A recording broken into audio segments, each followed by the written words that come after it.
Hello everybody and welcome back to my channel. I hope you're having a fantastic day so far. I hope today's been treating you well. In today's video, I am completely stealing this video idea from Kelly Gooch. I saw this, honestly, probably about a month ago at this point, and I just thought it was a really great idea, so I'm doing my version of it. So this is Love, Like and Loathe for all of the new makeup releases that I have tried so far this year, because I feel like there's so many new makeup releases and so many of them are fine, so many of them are good, but are they top tier? Are they actually the best in their category? And I feel like I'm going to ruffle a few feathers here. I'll just say it. I feel like I'm going to ruffle a few feathers. The products that are out in front of me, so many of them have gone viral this year, and I feel like I have got some opinions. I'm going to try and be quite concise because, like I say, I've got a lot of products in front of me. I am a word vomiter. So I'm just going to go in the order that I would apply these products to my face, starting with primer and ending with lip products and everything in between. So first up is the Essence Magic Filter Glow Booster. This only came out very recently in the UK. I feel like America have had it a little bit longer. I don't know, but I am rating this one love. I love that this has got a pump. I love the feeling of it on the skin as a primer. I feel like, personal preference, don't love the e.l.f. one. Don't love it as a primer. This, as a primer, absolutely beautiful. Definitely prefer this one over the other cruelty-free affordable dupes on the market. Then for foundation, the e.l.f. Camo Hydrating CC Cream. I am rating this one like. I like this. I like the way it looks on my skin. Is it my favourite foundation? No. Is it my favourite foundation that I'm mentioning in this 30-second time frame? No. I've got another one down here that I prefer. It's a lot of coverage, which I appreciate is for some people, it's just not for me. It's very flat looking. Even though it's the hydrating version, I still feel like it's just a lot. It's just a lot of coverage. It still looks quite matte on the skin. It lasts fine. If it sounds like a product that you will love, then you might love it. Like, I knew coming into it that this was never going to be top tier for me. It's fine. I've used it a few times. I'm not going to throw it away, but it's not knocking my socks off. Then the other foundation that I wanted to mention is the Revolution Skin Silk Luminous Serum Foundation. This foundation is a love. I love this foundation, but I will caveat that by saying if you have oily skin, don't even go there. I have very dry skin and I like looking glowy, so this is beautiful. It does not work over a primer. I've tried it with a few different primers and it has just not worked any time. This just on your skincare. This over the top of, I mean, the one that I have been using is the e.l.f. Sun Touchable SPF 30. This is like very nearly empty. That with this over the top is beautiful. This over the top of literally any primer is a mess and I have to take it all off and start again. Just does not work. I don't think I have tested any concealers this year. Correct me if I'm wrong, but I don't think I have. I also don't think I've tested any bronzers. So on to blush. The e.l.f. Camo Liquid Blush. I've got a few, but brought these ones over. Dusty Rose and Pinky Promise. Both of these, all of them, I rate as a love. I love these. Again, they're dewy. They add a little bit of glow to the skin. They are so intensely pigmented. Yes, you really do need the tiniest amount. Like, scrape off the little applicator off the side of the tube and then just do the tiniest little dots. I really want them to bring out bronzers in this formula. Please. I think that these are beautiful, and I can't think of anybody that I've seen online talking about these saying that they don't love them, which is unusual. For highlighters, I've got 3 here, and I don't like any of these. The Essence Baby Got Glow liquid highlight, again another one, we've only just got it in the UK, but I do believe you've had it a little bit longer across the pond.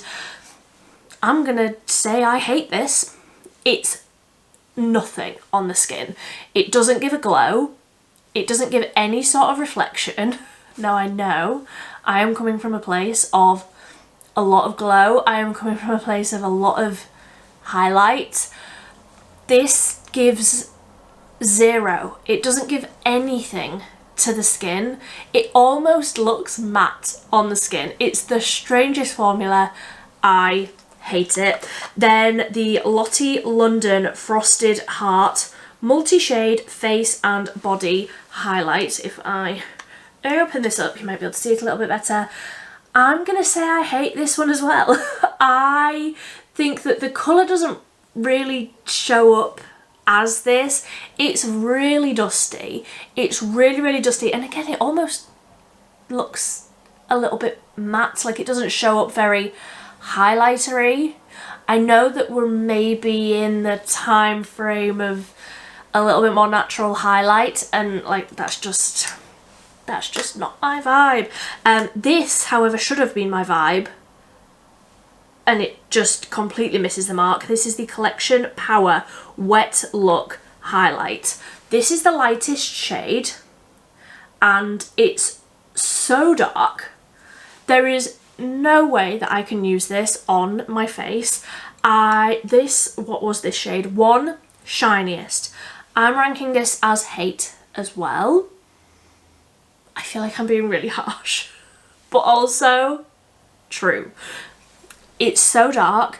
The glitter is like an overspray, so I thought, oh, I might be able to use it on the eyes. It doesn't really show up because the glitter is just an overspray. As soon as you've done like the first swipe for like the first eye, then when you go in to swipe again, then you get nothing on the second eye. Not a fan. The Technic Euphoria Metallic Liquid Liners, specifically all of them, but specifically the blue and the green, love. Absolutely top tier. If you like a blue or a green liquid liner, you need these. Please go onto the Technic website and just try them. These are so beautiful, so pigmented. It's a brush tip, so it's really easy to use. Like the brush is really flexible, so you can properly create the line that you want. The product actually floods down into the bottom of the tip, so you can get product right down to the end of the actual brush applicator. The colours are so bright, and they really are like metallic looking. They do properly have that like foiled reflection, and they last all day long. I have worn these for full days at work, and even at the end of the day, like I need an oil cleanser, like a balm cleanser to take off my eyeliner at the end of the day. Like even my waterproof eye makeup remover does not remove them. You need something heavy duty. Absolutely 10 out of 10. Love these. Then brows. I think that this is the only new brow product from, oh no, there was a pencil with this. The Collection Incredibrow Micro Pencil. It's somewhere in my little tub in front of me. I'll put a picture on screen. Love. It's a really fine little tip, so you can get the little hair-like strokes. It's just the right amount of not too firm, not too soft. You get a really great amount of pigment with each swipe, but it's not like using up all of the product in each swipe, if you know what I mean. Like it's not too soft where you're like constantly having to wind it back up. Really like that one. And also from the same range, the Collection Incredibrow brow glue. I didn't think I would like a product like this for just an everyday.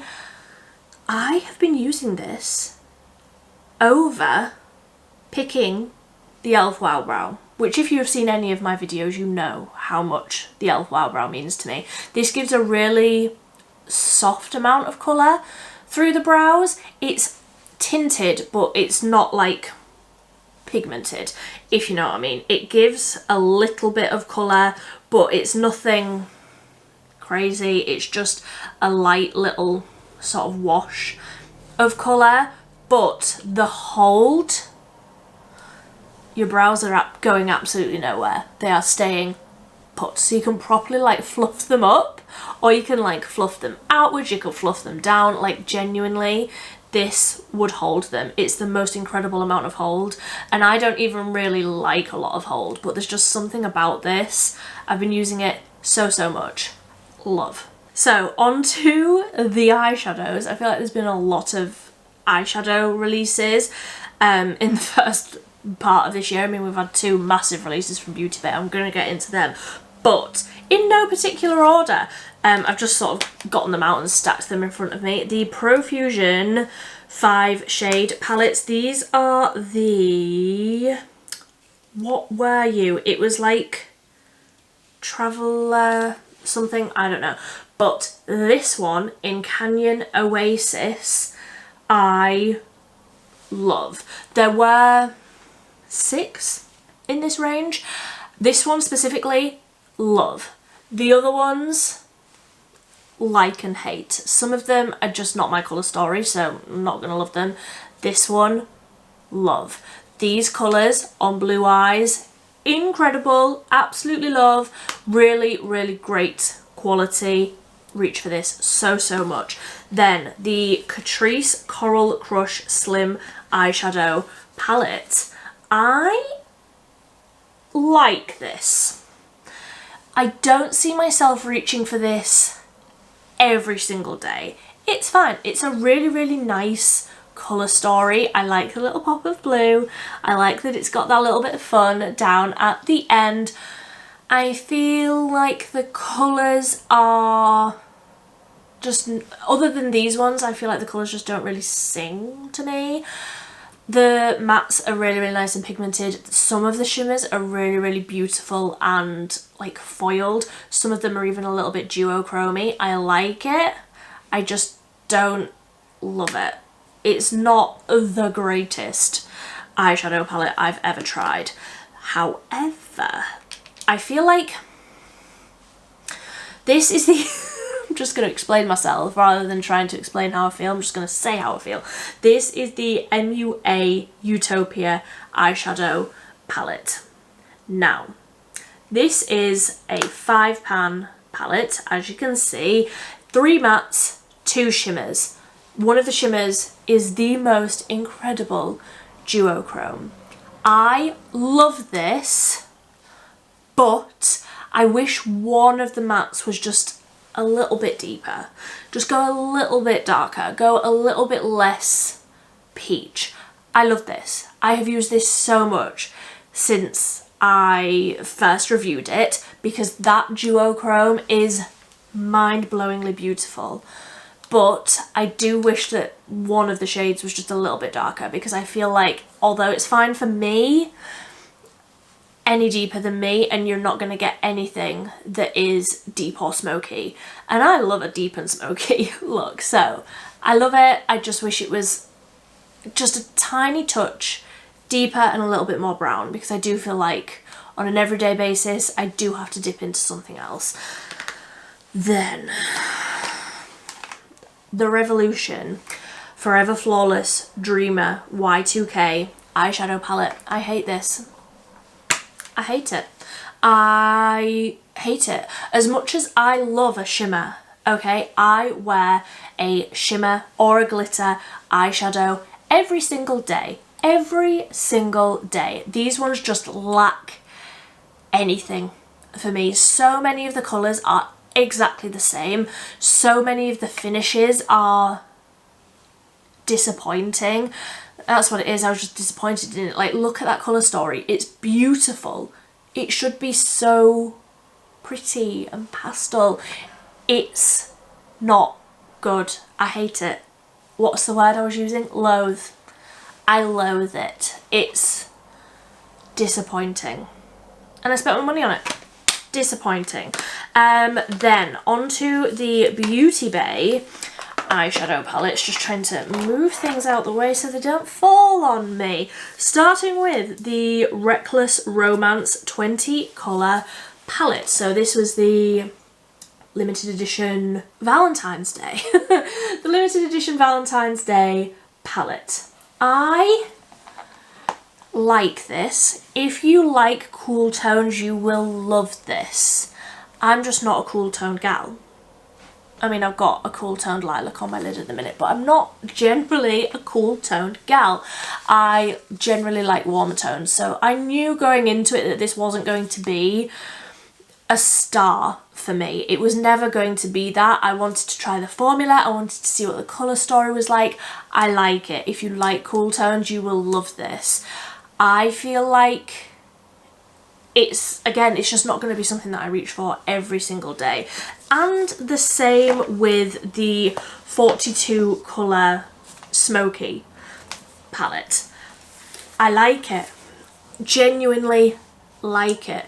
Again, if you like cool tones, obviously this is going to be your whole vibe, but it's a lot of greys.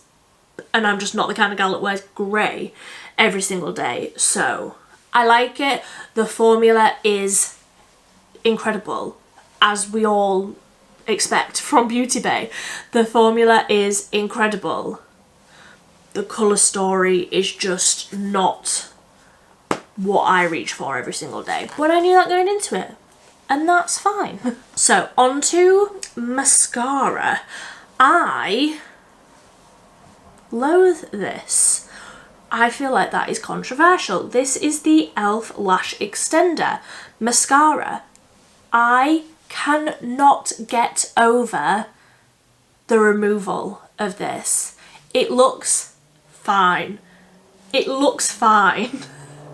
But the way that this irritates my eyes when I try to remove it, I can't get over. I just struggle. I am a whole struggle bus. I loathe it. I said what I said. Then these two, I'm trying to think what my feelings are. I'll start with this one, the Revolution Wispify False Lash Mascara. When I first tested this, I put it straight at love. Straight there. It was incredible. I feel like, how long have I had this? Like a month? It's what I'm wearing today. If you want to see this whole look, it was posted a couple of days ago. It's what I'm wearing today, and I just feel like it's very, very quickly gone clumpy and too thick. You know, like how you have to leave a mascara sometimes to like thicken up a little bit, and it's usually better after a couple of weeks. I feel like the time frame where this mascara was at its best was about a week. And I just have others that I prefer. So I'm putting this one at like. It's still nice. I do still like it. Obviously, I'm wearing it today. I do still like it. I just feel like it's gone past its best very, very quickly. And then I can't really talk about how that's going to work for this mascara because I've only had this open about a week. But this is the Catrice Fake It Volume and False Lash mascara. I am putting this at love. I love the way that this looks. I will say, if you like a natural looking lash, if you want something that is lengthening and keeps your lashes looking quite thin and long, you probably won't like this. This is very, very volumizing, very thickening, very dramatic, which is what I like. So I like that, but it's not a look for everybody. I love it, but I have a very specific look in mind, so take that one with that little bit of information. And then we're on to the lip products, and I feel like I've got very polarizing, is that the word, feelings about some of these makeup products. So I'm just going to start. The Essence, the Slim Stick long lasting lipsticks. Now I have got two here. I've got 102 Over the Nude and I've got 108 Nice Spice. Over the Nude, love. Nice Spice, loathe. There's something about this colour, I tested it recently, there's something about this that is neon, corally, orangey red on the lips that just looks awful. I don't see who this would look good on, because I love a red. I love a bright red. I love an orangey red. There's just something about that shade that does not work as a lipstick. And then Over the Nude, love. The perfect nude. If you are my sort of skin tone, the perfect nude. The way that this feels on the lips, it's like a satiny, soft matte finish. It feels like a lip balm. It feels like nothing at all. It's so pigmented. Really, really like that. And then basically the complete opposite for the e.l.f. Pout Clout Lip Plumping Pens. I've got the red. I like the red. I won't say I love it. I like the red. I could not tell you the name because the writing is this big. The writing is this big. Who can read that? I've got great eyesight and I can't read it. The red one I like. The nude one, I loathe it. I don't like the way that it feels on the lips, really. I can get over the way it feels on the lips for the red because I like a red. The nude, it just doesn't do anything for me. And again, I feel like that's the controversial issue here. A lot of people love this. I am not one of those people. And then the last two are more like lip balms. So I've got the MUA Hydra Juice Peptide Lip Balm. This is in Watermelon Sorbet. This is the balm that I'm wearing today. I love. It's a really, really great amount of juicy, soft, hydrating, almost, it's almost in between a lip balm and a lip oil. It's really thin. It's not like a thick lip balm. It's really, really thin. It sinks in. It genuinely leaves my lips feeling really, really lovely and hydrated. Like, I've had this on probably about an hour. The colour is still very, very much there, and like the glossiness is still very, very much there, but I could wipe this off now and my lips would feel sufficiently hydrated. So first and foremost, it's a lip balm, but secondly, it's a really nice little wash of pink that I feel like works really, really well. And then the Collection Power Glazed Lip Serum, and this is in to Read My Lips. So this is more of like a pinky red, almost comes off a little bit like a hot pink leaning red rather than something like an orangey red. This is definitely like a different undertone, but again, it's like a lip oil, it's a lip serum, so it is just like a light little wash of colour. It's not going to come out like bright red on your lips. Love, absolutely love this. I've actually been wearing this more as like, I've been thinking of this as like skincare. I've been putting this on before I go to bed. It also smells incredible. It smells like cherry drops. What this one smells as well, watermelon sorbet. Yeah, this one smells like watermelon sweets. If you have tried, very, very specific, but if you have tried the Candy Kittens watermelon slices or whatever they are, this smells like those, and I absolutely love those. This smells just like cherry drops, and I also absolutely love those. So that is everything. that's everything that I have tried so far this month. I would love to know your thoughts. Do you disagree with me on any of these products? Honestly, I've been filming for half an hour and I was trying to keep this concise. So, thank you ever so much for joining me. I would love to know your thoughts down below. If you like this video, please give it a big thumbs up. But until next time, thank you ever so much for watching. Bye.